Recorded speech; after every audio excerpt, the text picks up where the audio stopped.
Ministeerri galiiwwanii damee Adaamaa sassaabbii galii bara baajataa 2017 haala milkeessuun danda'amu irratti kaffaltoota gibiraa sadarkaa olaanoo waliin marii gaggeesse. Sagantaa ministeerri galii damee Adaamaa gaggeesse kanarratti ministeera galiiwwanii federaalaatti daariktoreetii oodiitii taaksii obbo Biraanuu Abbabaa, ministeera galiiwwanii damee Adaamaatti hojii gaggeessaa kan ta'an obbo Salamoon Darribee, qaamolee hooggansaa, hojjettoota waajjirichaa fi kaffaltoonni gibiraa olaanoon saganticha irratti affeeraman qooda fudhataniiru. Sagantaa marii haala sassaabbii galii bara baajataa 2017 kan jalqabsiisan ministeera galiiwwanii damee Adaamaatti hojii gaggeessaa kan ta'an obbo Salamoon Darribee, ministeerri galii damee Adaamaa sochii galii sassaabuu bara baajataa 2016 harka dhibbaan raawwachuu dubbachuun bara baajataa 2017 ji'oota lamaan dabarsinettis milkaa'inni bara baajataa 2016 mul'ate akka itti fufuu kan agarsiisu abdiin jiraachuu himan. ሁሉም ግብር ከፋዩም ባለድርሻ አካላትም ሌላም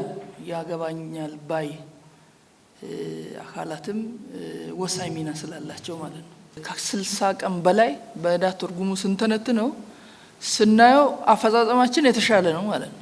Bu'aa gaarii dhufee fi argamaa jiru keessatti ga'een hojjettootaa fi kaffaltoota gibiraa olaanaadha kan jedhan obbo Salamoon, sababoota bu'aa boonsaa fidan keessaa tajaajila fooyyee kennuuf dandeettii raawwachiisummaa dabaluu, hubannoo kaffaltoota gibiraa cimsuu fi qindoominni hojjetaa jiraachuu ta'uu dubbatan. የ2016 አጠቃላይ ገቢ አሰባሰቡን ብለን ስናይ የቅዱም በ100.64 አቺቭ አድርገናል ማለት ነው። Bara darbe bu'aa guddaan argameera. Kanaaf immoo gaheen kaffaltoota gibiraa olaanaadha. Kanaaf isin galateeffachuun barbaada. ለእናንተ ሞቅ ያለ ጭብጨባ።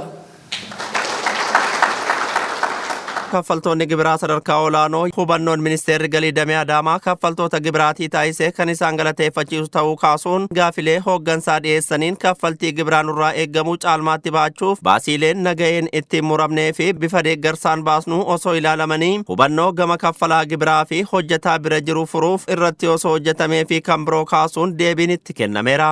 ሰነዶቹ አያዙም እየተባሉ ብዙ ጊዜ ከኦዲተሮች ጋርም ስለሚያጨቃጭቀን እና ስለሚያጣላን በእነኚህ ጉዳይ ላይ ቁርጥ ያለ አስተያየት ቢሰጥልን ለማለት ነው። ministeerri galii damee Adaamaa kaffaltoota gibiraatiif taasise kan isaan galateeffachiisuudha. Waltajjicha irratti argamuun yaadaa fi gaafilee kaffaltoonni gibiraa kaasaniif deebii fi ibsa kan kennan ministeera galiiwwanii federaalaatti daariktoreetii oodiitii taaksii obbo Biraanuu Abbabaa, bu'aa gaarii dhufeef inni guddaan walitti dhiyaachuun hojjechuudha jedhan. Milkaa'inaan deebi'uudhaaf qaamonni galiin irraa sassaabamu walitti qabamu warreen ammaatti kaafte kana jechaadha.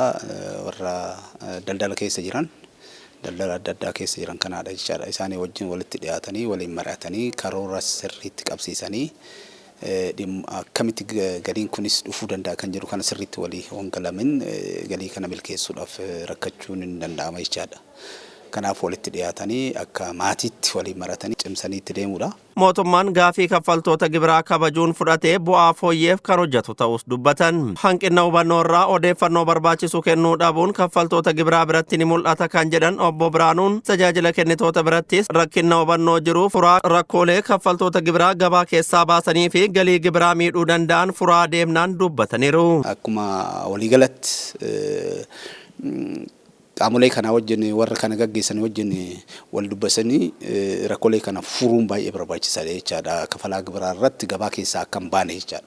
Kanaaf haala kanaan waliin qindoomnee kan hojjennu yoo ta'e rakkoolee mul'atan kana kan hiikaa deemnu yoo ta'e riifoormiiwwan akka biyyaatti amma keessa galle kana guutuu biyyaatti Itoophiyaan keessa galte kana qixa sirriidhaan beekamee hunduu kanaaf gumaacha kan godhu yoo ta'e galiin amma qabne kun ni sassaabama kan jedhu abdii guddaatu jira jechaadha.